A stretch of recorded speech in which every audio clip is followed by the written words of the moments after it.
On a marché à Auschwitz. Je n'y étais jamais allé non plus. D'abord, vos impressions sur la visite d'Auschwitz et Birkenau aujourd'hui, c'était bouleversant, profondément triste. Que l'homme puisse faire ça à l'homme, le mémorial est important, comme dit la plaque, pour que ça ne se reproduise plus. Je connais l'histoire, j'ai vu photos et vidéos, mais en personne, ça frappe bien plus fort. J'absorbe encore l'ampleur de la tragédie dont j'ai été témoin sur ce lieu.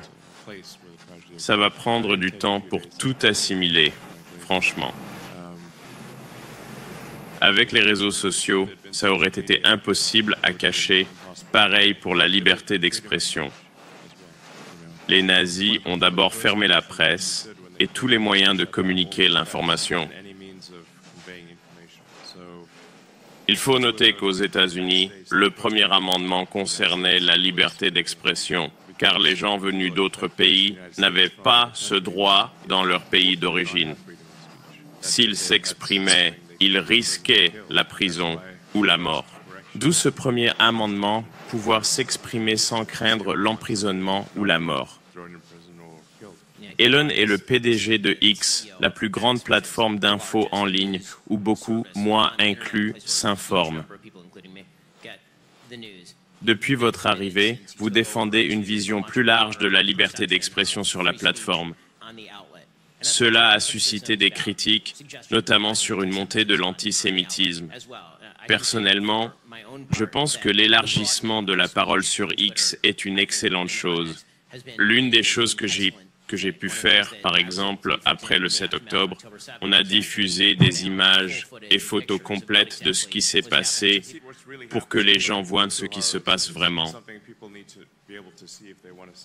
pour qu'ils voient les vraies horreurs s'ils veulent les voir. La fonction « note communautaire » permet de corriger en temps réel les fausses infos. Maintenant, on peut tout corriger. Comment équilibrer liberté d'expression et critique sur le discours haineux? Qu'est-ce que l'antisémitisme? Comment gérer cet équilibre? Le biais général de la plateforme favorise la liberté d'expression. Et je pense qu'au final, la liberté d'expression l'emporte. Si quelqu'un dit quelque chose de faux, on peut y répondre avec une correction. Et puis, je suis un grand fan des notes communautaires. On a mis le maximum de ressources et d'attention sur les notes communautaires. Donc, si quelqu'un propage un mensonge comme le négationnisme, il peut être corrigé immédiatement. Et on ne peut pas se débarrasser de cette étiquette. C'est comme si elle vous collait à la peau. L'objectif principal de la plateforme X est d'être la meilleure source de vérité au monde. Bien sûr, atteindre la vérité parfaite est difficile. Les gens ont parfois des visions différentes, mais on peut toujours viser la précision et minimiser les erreurs. X vise la vérité et permet l'expression, même controversée, tant que c'est légal. Je pense que c'est la bonne approche. Ça crée une nouvelle norme pour l'espace public, permettant plus de dialogue et d'information que jamais, certainement sur la plateforme. Récemment, après le 7 octobre, vous êtes allé en Israël et avez vu les conséquences de l'antisémitisme horrible dans les kibbutzim et à Moshébim.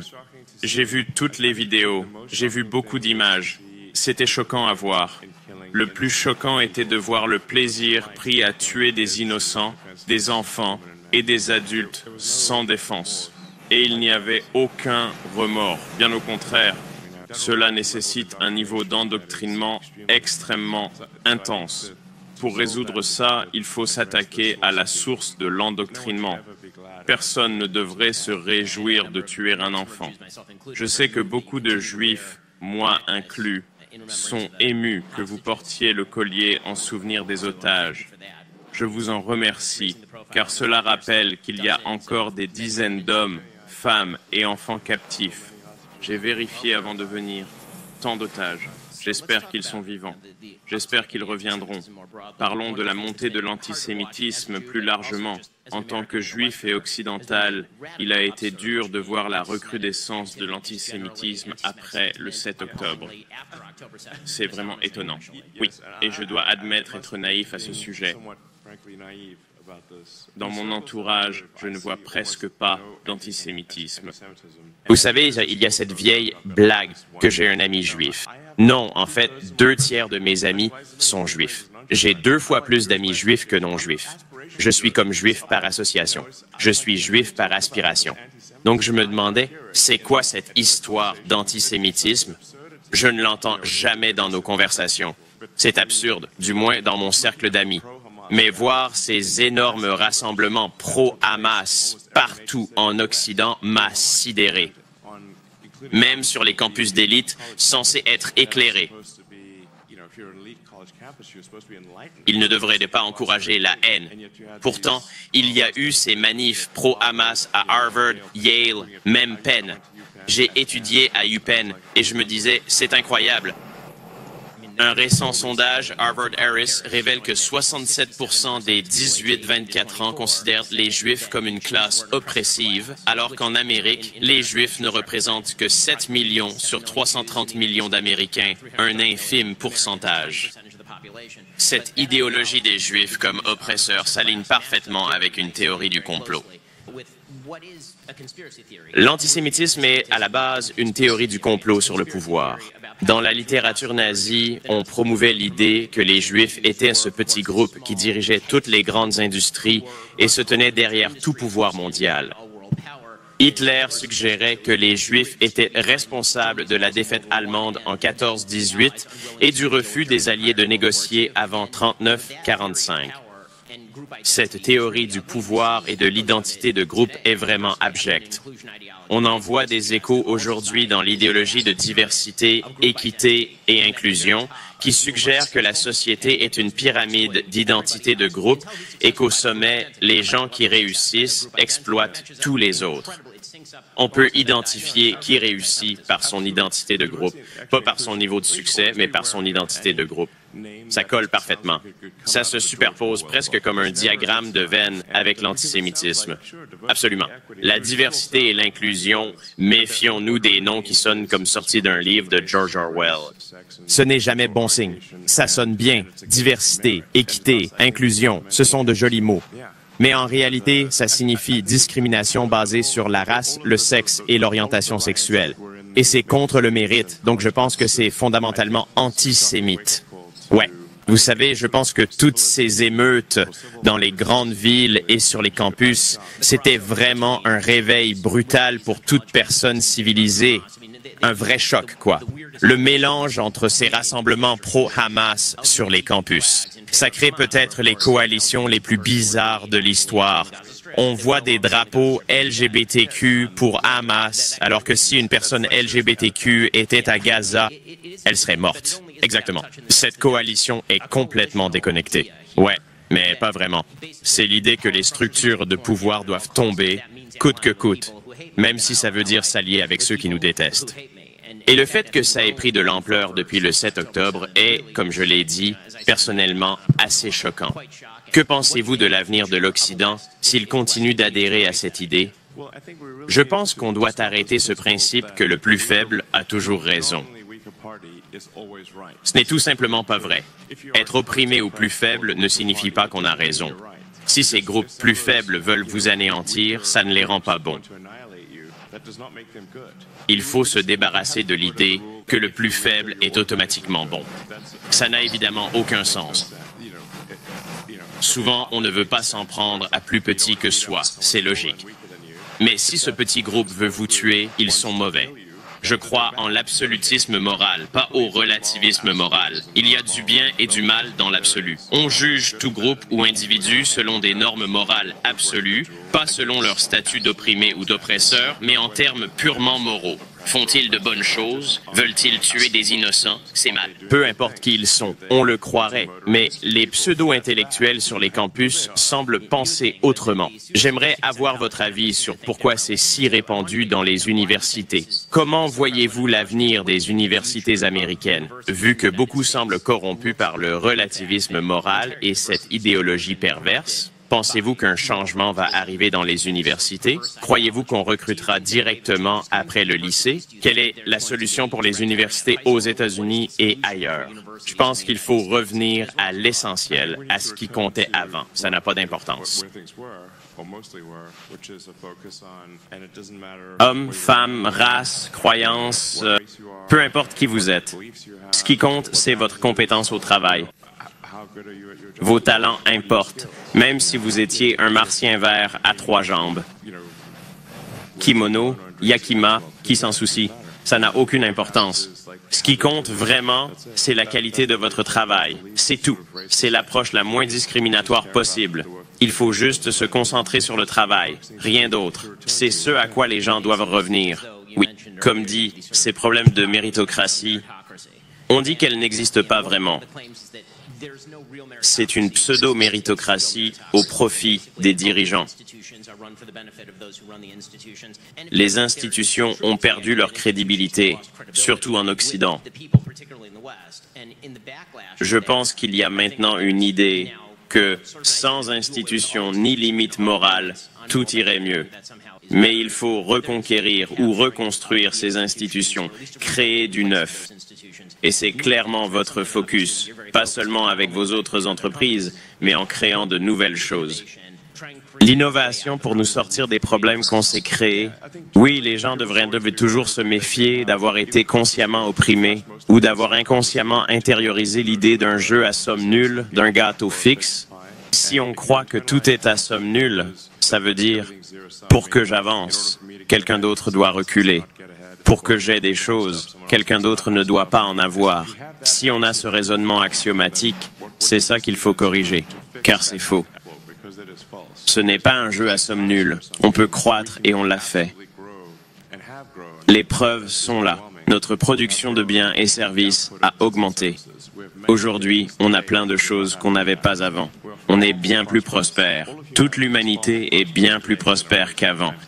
Il n'y a pas si longtemps, une bonne année, c'était quand la peste ne tuait que 10% des gens. Peu mouraient l'hiver. On perdait que 5% à cause des raids. La vie était dure à l'époque. S'ils nous voyaient, ils diraient « De quoi vous plaignez-vous? C'est incroyable. » Ne pas s'inquiéter pour la nourriture. On était limité depuis 100 000 ans. Vraiment, notre présent est incroyable comparé au passé. Et quiconque ne trouve pas ça incroyable n'est pas un bon étudiant en histoire. Je pense qu'on vit à l'époque la plus intéressante, probablement la meilleure. J'espère, et je pense que vous en faites partie, qu'une coalition pour la méritocratie sera cruciale dans un futur où la confiance est fragmentée. Face à tant d'institutions, on devra affirmer que le mérite existe toujours et qu'il est individuel, pas basé sur des traits innés. Vous dites être juif par aspiration, entouré de juifs. Faites-vous partie de la conspiration juive? Qu'est-ce que ce peut-être signifie? Ça va plaire. Non, je veux dire, j'ai grandi entouré de beaucoup de juifs. J'ai fréquenté une maternelle hébraïque, Rachel Sparrow, en Afrique du Sud. Mon nom est très juif. Je vous dirais que depuis 10 ans, les gens de ma communauté pensaient que j'étais juif jusqu'à ce que je leur dise le contraire. Oui, Elon Lay, c'est un nom très juif, en effet. Ouais, je suis allé en Israël à 13 ans, j'ai visité Masada. Je coche pas mal de cases, c'est vrai. Comme je l'ai dit, la plupart de mes amis étaient juifs. C'est arrivé comme ça. Parfois Oui, je suppose. Peut-être. J'oublie. Est-ce que je le suis? Je suis juif. Juif par aspiration. Ouais. Quand on critique X pour les montagnes d'antisémitisme sur la plateforme, quelles sont vos données internes sur l'antisémitisme ou les discours haineux? Car discours haineux est un terme vague sur votre plateforme. Les audits externes qu'on a fait faire, du moins ceux qu'on a eus, ont montré qu'il y avait le moins d'antisémitisme sur X. Parmi tous les réseaux sociaux, j'aimerais qu'il soit à 0. Avec 600 millions d'utilisateurs sur une plateforme, s'attendre à 0 problème est irréaliste. Comparé à Instagram, TikTok a en fait beaucoup plus de contenu antisémite. C'est effrayant. L'algorithme pousse vraiment ce genre de contenu. TikTok a 5 fois plus d'antisémitisme que nous. Ce n'est pas zéro, mais on a le moins.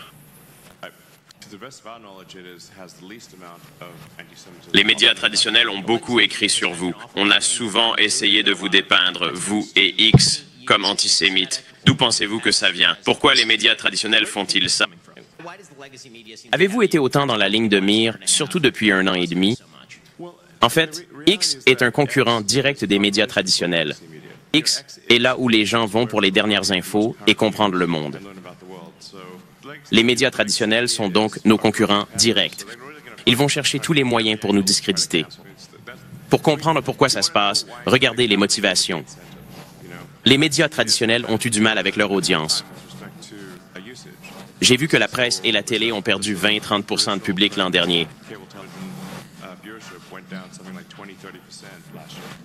D'un autre côté, X a augmenté d'environ 20-30%. C'est une compétition directe pour l'attention du public. S'ils peuvent m'attaquer d'une façon ou d'une autre, ils le feront. Il semble qu'un autre problème n'est pas juste la rivalité entre les médias et X, mais aussi que les médias classiques, pendant longtemps, jusqu'à il y a 15 ans, faisaient ce qu'ils considéraient comme une fonction de contrôle. C'était eux qui définissaient le récit. Ils décidaient si ce qui était une info appropriée ou non. Même après l'essor des réseaux, au début, ce que vous dites était dit par tous les patrons de médias sociaux. Mark Zuckerberg disait le genre de choses que vous dites. Jack Dorsey disait le genre de choses que vous dites. Puis, il y a eu une sorte de prise de contrôle par beaucoup de médias traditionnels en termes de règles et de restrictions sur ce qu'on pouvait dire ou non sur ces plateformes qui seraient bannies, qui ne le seraient pas. Les annonceurs s'armaient contre les médias qui ne suivaient pas les diktats de ces types. Et il semble que depuis votre arrivée, la plus grande objection est qu'ils n'assurent plus le rôle de gardien. Quelqu'un d'autre le fait. Eh bien, oui, je ne pense pas qu'un petit groupe devrait avoir ce rôle de gardien.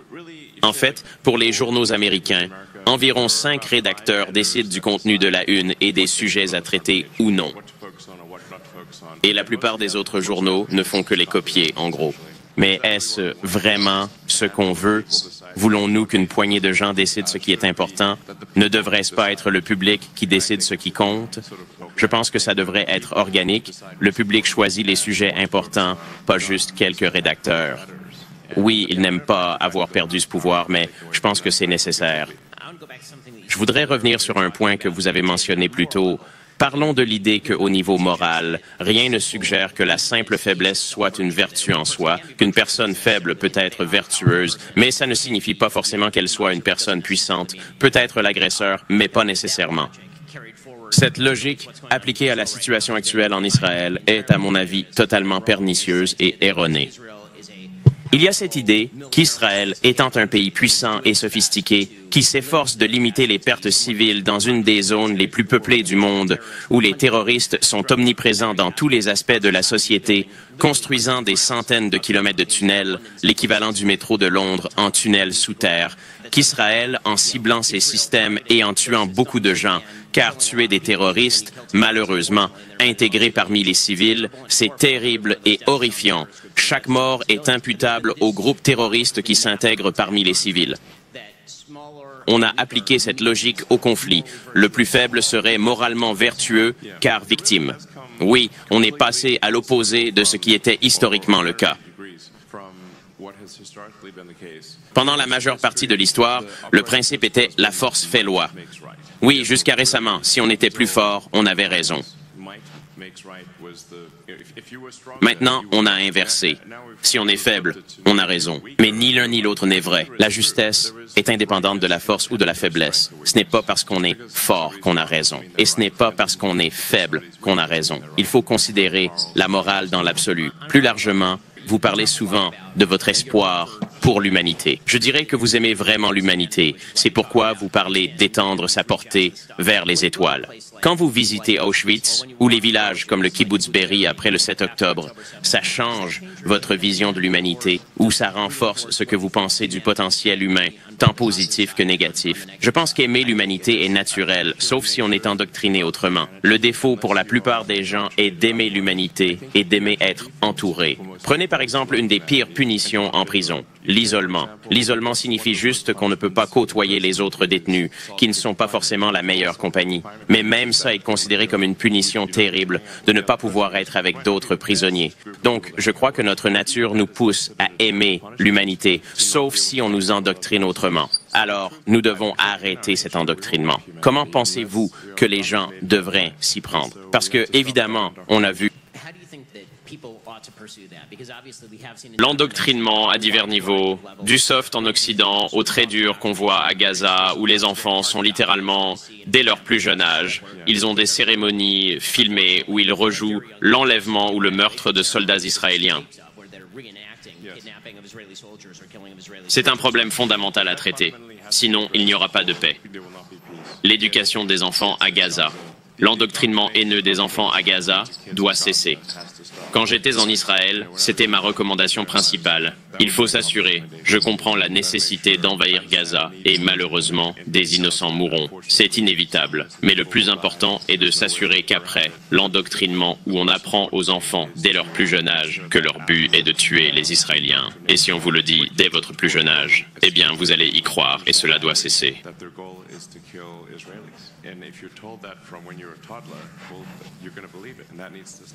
Côté technologique, que peut-on faire là-bas? C'est une zone où, vous savez, Gaza n'est pas connue pour son accès à Internet. Vous savez, dans beaucoup d'endroits, le gouvernement contrôle fortement le flux d'informations. Vous mentionnez que la première chose que les nazis ont fait était de contrôler la presse en Allemagne puis dans l'Europe occupée. Mais cela se produit évidemment partout dans le monde actuellement. Et vous avez utilisé Starlink pour ouvrir certaines de ces voies d'information. Que pouvez-vous faire? Qu'est-ce que les nazis se sont livrés à une censure extrême en Allemagne pour tout ce qui était prosémite? Je ne sais pas combien de personnes en sont conscientes, mais ils censuraient tout prosémite, quiconque défendait les Juifs en Allemagne. Le terme prosémite était censuré. Je pense que la liberté d'expression et la recherche rigoureuse de la vérité sont des moyens de vaincre la haine. Vous savez, quand je regarde les États-Unis, l'une des choses qui semble s'effondrer, c'est, historiquement, le premier signe du déclin mental d'une société est souvent une vaste flambée d'antisémitisme. C'est ce qui s'est passé dans l'Allemagne nazie. Historiquement, les pays en déclin ont tendance à connaître des flambées sauvages d'antisémitisme.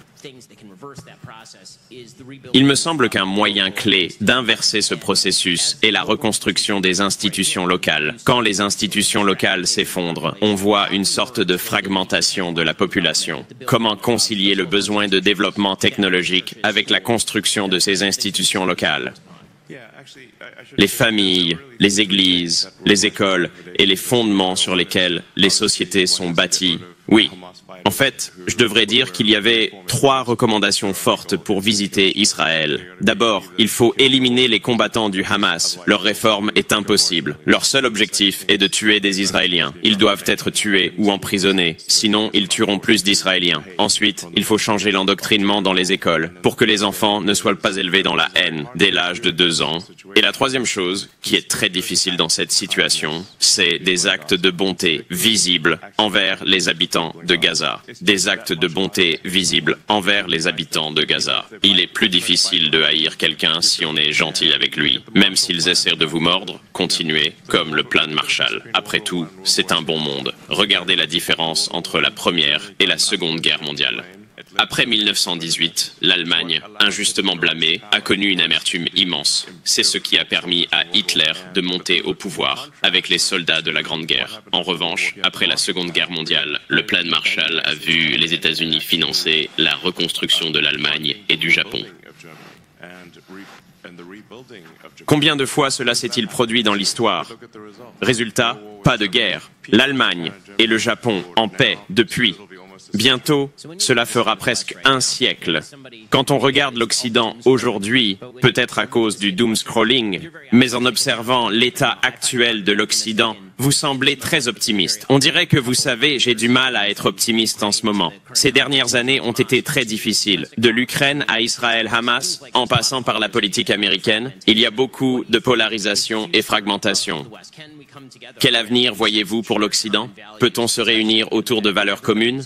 Surtout quand tous boivent au tuyau d'infos, les inconvénients de l'avantage informationnel sont la disponibilité, mais aussi paralysie du choix et surcharge. Vous pouvez être submergé d'infos sociales, car tout est accessible en temps réel. C'est impossible pour un humain de tout digérer. Vous savez, il y a des choses qu'on trouve cool et inspirantes, comme l'homme sur la Lune.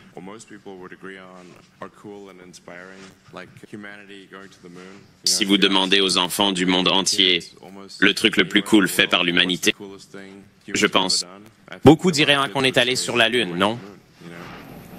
Donc, on veut garder cet esprit d'exploration. En parlant d'élargir les horizons, on veut rêver d'être une civilisation spatiale, multiplanétaire, explorer les étoiles et percer les secrets de l'univers.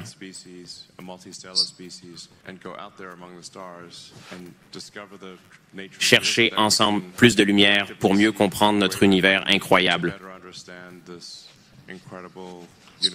Je trouve ça fascinant. La plupart des gens trouveraient ça captivant. Ça incarne aussi la méritocratie, car dire que l'homme peut aller sur la Lune, c'est différent de dire qu'on peut y participer. La méritocratie suggère qu'on peut en faire partie. Ce n'est pas juste que l'humanité en est capable, c'est qu'on peut y contribuer personnellement. Si on travaille dur, innove et persévère assez.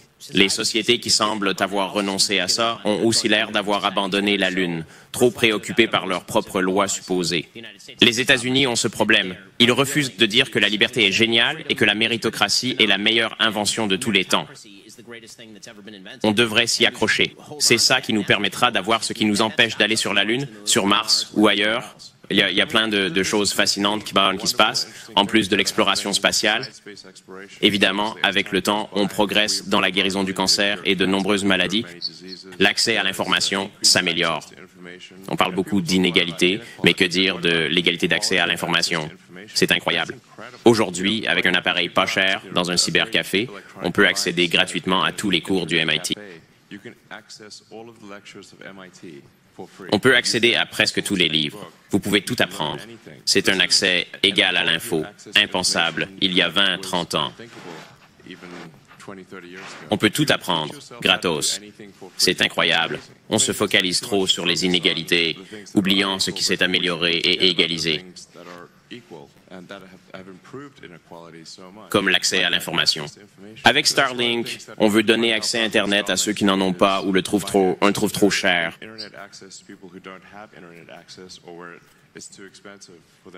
Avec Internet, on peut tout apprendre et vendre ses produits et services.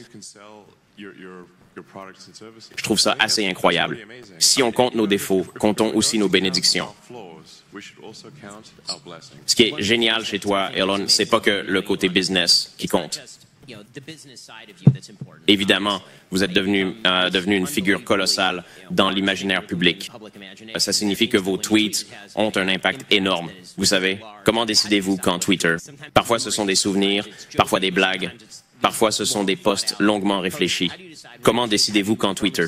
Comment vous informez-vous sur les sujets de vos tweets? Je poste beaucoup sur X, parfois 100 fois par jour, et je fais des bêtises de temps en temps.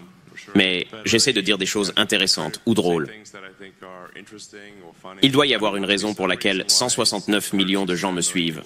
Je suppose, je ne sais pas. Je dois les amuser d'une manière ou d'une autre. Amuser, divertir, avoir des opinions sur des choses. Parfois, elles sont fausses, parfois justes. Et les notes communautaires s'appliquent à moi comme aux autres. Si je dis quelque chose d'inexact ou hors contexte, les notes communautaires me corrigeront vite. Mais c'est toujours moi qui fais ces posts. Je n'ai pas d'équipe ni rien. Je conseille aux leaders mondiaux de poster eux-mêmes leur contenu. Si vous faites une erreur parfois, ne vous inquiétez pas. On ne peut pas tout gagner. Personne ne réussit tout le temps. Là où on est allé aujourd'hui, la leçon est toujours « plus jamais ça ». Je pense que beaucoup de Juifs se sont demandé, après le 7 octobre et cette montée d'antisémitisme qu'on a vue, la haine des Juifs qui persiste, si « plus jamais ça » signifiait vraiment « plus jamais ». Pour beaucoup, entre 1939 et 1945, ou si ça veut dire « plus jamais » maintenant, comme face à un groupe génocidaire voulant tuer des Juifs, est-ce quelque chose contre quoi on veut s'opposer aujourd'hui? Et quand vous regardez le monde et son état, vous savez, la vidéo que j'y ai montrée tout à l'heure, suggérant que l'Holocauste aurait été atténué ou que les gens auraient eu plus d'infos pour pouvoir s'échapper plus tôt. Une chose étonnante sur l'histoire de l'Holocauste est le nombre de Juifs qui, N'ayant que des infos partielles, ont agi lentement. Et quand ils ont voulu partir, c'était déjà trop tard pour eux. Quels espoirs avez-vous que plus jamais ça soit une réalité? Je veux dire, j'espère qu'il n'y aura pas d'autre holocauste. À quel point est-ce réaliste? Je pense que c'est peu probable, ou du moins, je pourrais être naïf, mais je crois que la probabilité en Occident est infime. Si on regarde les nazis, je crois que Hitler a obtenu environ un tiers des. Ou un truc du genre quand il a été semi-élu avant de faire un coup d'État. Mais pensez aux millions qui ont combattu et sont morts pour détruire le nazisme. C'est la grande majorité de l'Occident. Même à l'époque, ils s'opposaient aux nazis et se battaient jusqu'à la mort. Mon grand-père a fait presque 6 ans dans la Seconde Guerre mondiale. Tous ses amis sont morts. Il a été le seul à survivre et ça l'a profondément traumatisé. Il ne pouvait même plus parler après ça. Il a passé la plupart du temps en Afrique de l'Est, du Nord et en Italie. S'il est en vie, c'est qu'à la fin de la guerre, on lui a fait passer un test d'aptitude. Sans bac, il ne pouvait pas entrer à l'école d'officier. Ils l'ont sorti du front et envoyé au renseignement britannique à Londres. Il était l'un de ceux qui luttaient contre les nazis avec des millions d'autres. N'oublions pas que la majorité de l'Occident s'est battue et est morte pour stopper le nazisme. J'ai eu la chance de rencontrer brièvement votre enfant de 3 ans aujourd'hui. Ah oui, c'est un petit gars amusant, adorable. J'ai aussi un enfant de 3 ans. Ils sont tous très similaires à cet âge. Mais vous avez des enfants plus âgés et plus jeunes, évidemment. Comment abordez-vous des sujets comme l'Holocauste et l'antisémitisme avec eux? Eh bien, mes enfants sont assez cultivés. Ils ont lu beaucoup d'histoires. Ils ne sont pas ignorants sur le sujet. Enfin, le petit de 3 ans l'est peut-être, bien sûr. Il ne sait pas lire. Mes enfants sont très cultivés. Mais j'ai eu des conversations troublantes avec des neveux ou autres, pas mes enfants.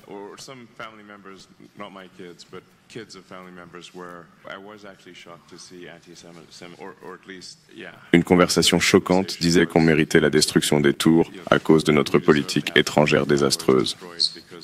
Et je me suis dit, c'est ça qu'on enseigne dans les lycées d'élite à New York, c'est n'importe quoi. Elon, je pense que moi, les Juifs du monde entier, et beaucoup ici veulent vous remercier d'avoir visité Auschwitz et Israël après le 7 octobre et pour votre forte voix morale dans la lutte contre l'antisémitisme. C'est un plaisir de passer du temps avec vous. Merci infiniment. Merci de m'avoir invité. Merci beaucoup, Elon. Merci, Ben, pour cette interview passionnante. Merci pour vos questions et vos réponses. J'aimerais maintenant appeler le 10e président d'Israël, Reuven Rivlin, et le docteur Joël Mergui, président du Consistoire de Paris, pour une photo rapide, s'il vous plaît. Merci, président d'Israël. Docteur Joël Mergui, président du Consistoire de France. Prenons une photo avant de poursuivre le programme, s'il vous plaît. Merci. Président Rivlin, si vous voulez bien venir pour la... D'accord. Comment doit-on le tenir déjà? C'est assez lourd. D'accord. Oui, allez-y. D'accord.